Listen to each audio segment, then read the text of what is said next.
Greetings, Phandroids. Chris Chavez here. You may remember me as the new guy. Today is April 14th, 2011, and I kind of just wanted to have a little chat with you guys about some stuff.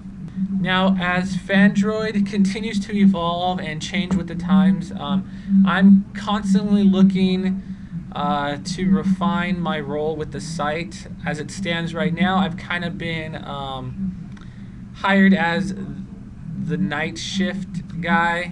Whatever news comes in, I just basically scour the internet looking for any Android related stuff, and anything that comes in during these wee hours of nighttime. It's actually a little bit daylight out right now, but my shift lasts till the wee late night hours.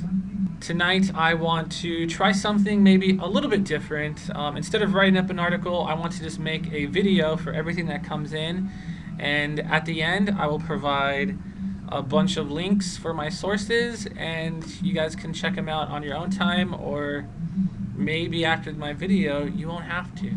So first up on tonight's news, it appears the boys over at Android Police, bad boys, what you gonna do? What you gonna do when they come for you?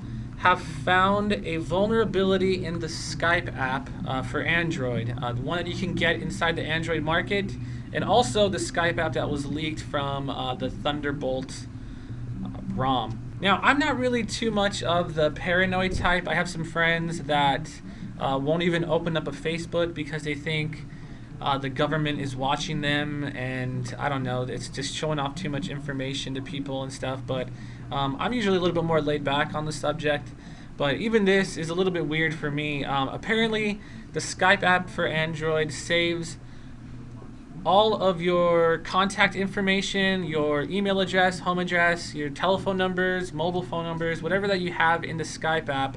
Apparently the Skype app saves all this information on your SD card in a certain data folder. It also stores all your chat logs from Skype on the SD as well. So if you're gonna be doing some late night sexy chatting, you might want to do that, say like on Google Talk or something. Playa. Now the problem with this is anyone could just release some kind of malicious app that could actually get into this folder and access that information and take it and use it for whatever purposes. The internet is full of scumbags. Now, Android Police tried on quite a few occasions to actually get a hold of Skype to talk about the issue, but they weren't returning phone calls and such. But doing this kind of forces Skype to address the issue and not just put it off. So now that the exploit's out there, everyone knows how to do it.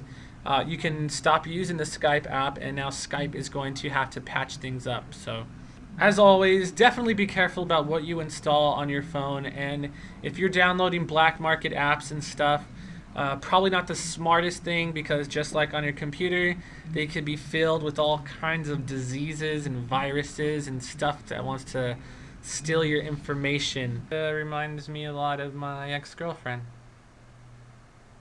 Vanessa. Just get on the market and buy your stuff legally. You hired? Next up on the evening news, it looks as if HTC has been kind of busy at the trademark office. They recently applied for a couple of new trademarks on device names. It looks as if they are trademarking the HTC Radiant, HTC Equalize, HTC Port, HTC Rift, HTC Cobalt, HTC Vivid, and the HTC Pro. Now, just going based off of the names, there's no telling what devices these could be. I'm thinking the HTC Rift could be some new phone that has like a really bumping speaker system or something on it. I don't know.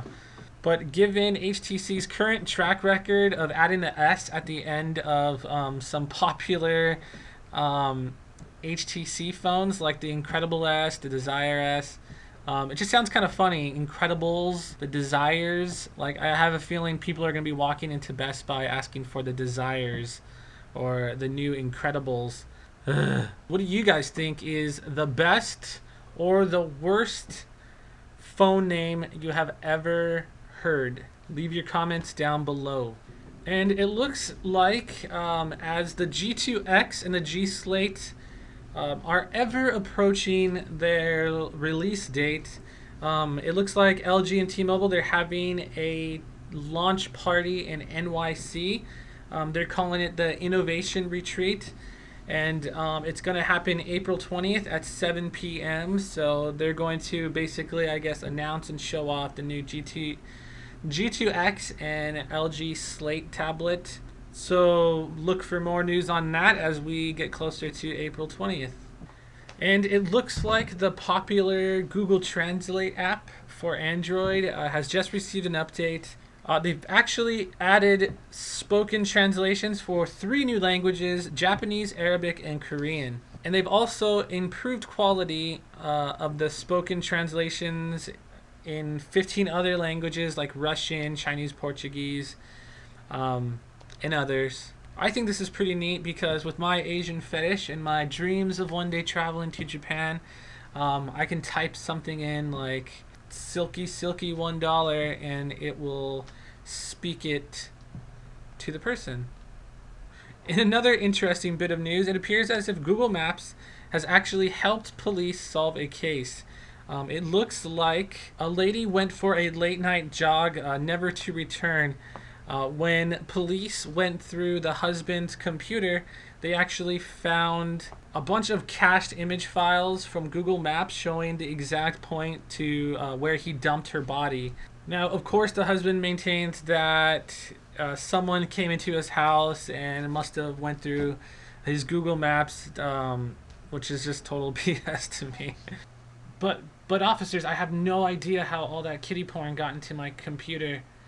Someone must have broken into my house in the middle of the night, jumped on my computer, downloaded loads of child pornography, and then killed my wife. And let this be a lesson to all you would-be criminals out there. If you plan on committing some kind of unspeakable crime, just do the research on someone else's computer. Jeez. Ooh, I like this one. It looks like Engadget is reporting that Google is actually placing these stickers in restaurant windows and stuff. They say recommended on Google, and they have the little places icon. It looks like Google is trying to really push the whole NFC program that they've been behind for a while now, since we've seen it, like, say, on the Nexus S. NFC stands for Near Field Communications, and what they hope to do is one day you don't even have to pull out your credit card to make payments. You can just use your cell phone to make payments at restaurants and stuff. And it looks like they are putting these stickers on the windows of restaurants in like Las Vegas, Wisconsin, North Carolina, Texas, all over the place. So you're going to start seeing those very, very soon, possibly in your hometown. New on the market today is ForShared Music.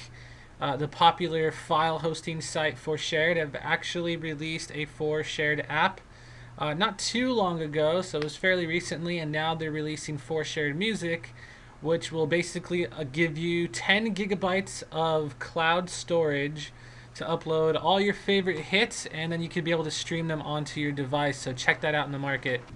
In another interesting bit of news, it looks like Boy Genius Report is reporting that the International Game Developers Association, also known as the IGDA, is getting a little bit pissed off with Amazon's App Store pricing practices. The thing they're getting pissed off about is the fact that Amazon requires developers to permanently lower the price of their application on their market.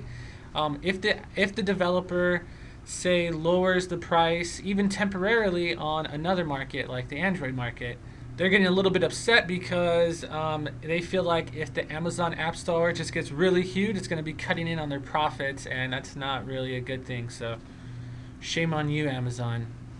Alright, so that's going to just about do it for tonight. I hope you enjoyed my little nightly news roundup. If you have any questions, comments, or concerns, be sure to leave them down below. And I appreciate you guys watching, so peace.